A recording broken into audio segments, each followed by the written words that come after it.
Hello, everybody. Welcome to a new podcast. Today, we are going to speak about women in Islam, and we are going to mention about Fidda.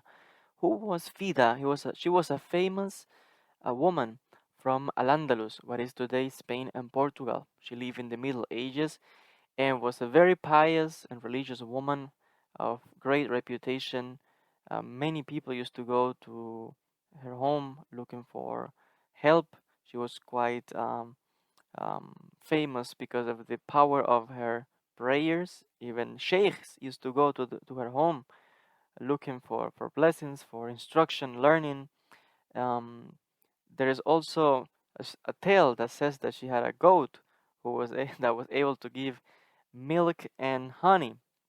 And there's many stories that are written and uh, told in the small circles of Sufi mystics that they around this story with this goat and several incidents that took place. In fact, we are going to cite a brief story about a sheikh that visited this woman simply to know if it was true that there was a goat that was able to give milk and honey. Of course, um, it was not true that she had a goat that gave milk and honey. There's no such thing in the world. But the point is that these kind of stories were written with an instruction. There's a teaching behind the stories. And I will explain myself when I tell for you the following story. It says that this woman, Fida, regarding this Sheikh Abu al-Rabi' al-Malaki from al-Andalus in the Middle Ages, said the following. I heard of the spiritual state of a pious woman in a certain village. I had received an invitation to visit her to learn of the miracles for which she was famous. They called that woman Fida. When I arrived in the village where that woman lived, they told me that she had a goat that gave both milk and honey. I had bought a new jar, and I came before that woman and greeted her. Then I said, I like to see what they say about your goat that can do. She brought the goat, we milked it, and filled the jar, and when we drank it, it was milk and honey.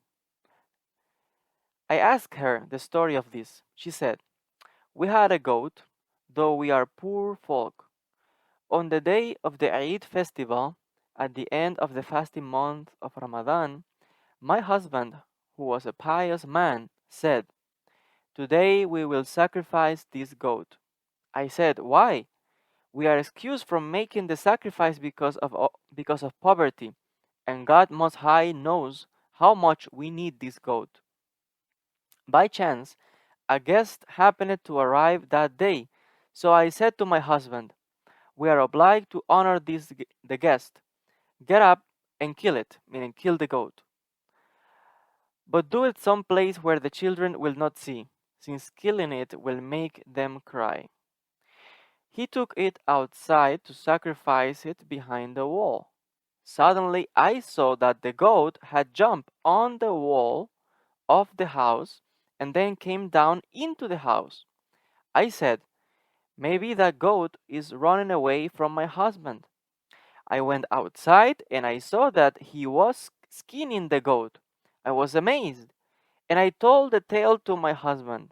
He said, perhaps God Most High has substituted a better one for it, so we may honor the guest. Then she said to me, my child, truly, what things has this God done in the hearts of disciples? When their hearts are good and sweet, so it is milk, so it is its milk. And if their hearts change, its milk also changes. May it make your hearts good.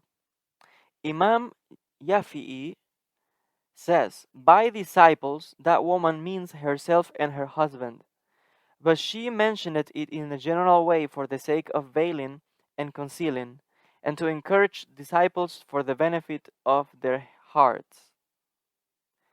This means when our hearts are good and sweet, So is that which is near us.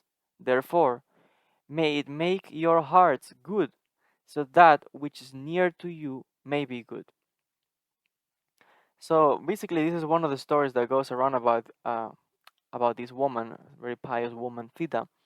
And like I said, the whole story with the goat that was able to give milk with honey is not true, but you can see in the context, it's a tale with an instruction, a learning. There's a message in this story, and the message we just explain it, like the Sheikh, like the Imam Yafi says, meaning that someone who has a good heart and a sweet heart, so is that what will be around us. And the whole story with the goat was that if someone who had a bad heart, evil heart, um, so okay, if you drank that milk from the goat, that means that the milk will be sour and not good. But if your heart was sweet and good, then the milk will taste to you as if were milk with honey. So this is the whole story, and like the Sheikh says, and we like to repeat this again. This means when our hearts are good and sweet, so is that which is near us. And I guess we could get from this mm, several lessons about the purification of the heart, the our intentions, our behavior. Um, how do we react also to what surrounds us? People that know us, do they know us for having a good and sweet heart, a clean heart, a sincere heart? Therefore, what is in our heart will be a reflection of our personality, of our character, of, of our ethics. Therefore, according to what is in our hearts, we are going to behave, and people will know our personality. So, when someone has a good and sweet heart, when such individual meets someone else, the other person will immediately recognize that this individual, this person, is indeed someone good, sweet, amazing in their character and perfection in this person's deen. And on the contrary, someone with a bad heart, anger, jealousy, sour, always complaining, and immediately when you meet someone, the person will taste like this man who was tasting the milk. The person will taste that this person is not good, is someone who is fast and quick to get angry and sour and bad character and bad behavior and bad ethics. And so the tasting of the milk of the goat is compared like us when we meet someone else, we can taste as a parallel the what is in the heart, if it's good and sweet or if it tastes sour and not good. I hope that you understand the whole tale and the story of this goat, comparing it with human character and human development. And this is the whole story of this tale that goes around about this woman Fida and the stories about miracles. Um, it seems that she lived at some point in history, like I said, in the Middle Ages. But we don't know that much about her. But it's one of these women that pass uh, in history, in Islamic history specifically, as an example. And either if the things that we know about her are accurate or not, that's not the point. The point is that it's obvious that she was a good woman because that's the reputation that we got from her. This is what we know about her, and that she was very pious and observant, and miracles happened around this woman. That even sheikhs went to visit her. This is what we can extract from this history, from a historical point of view.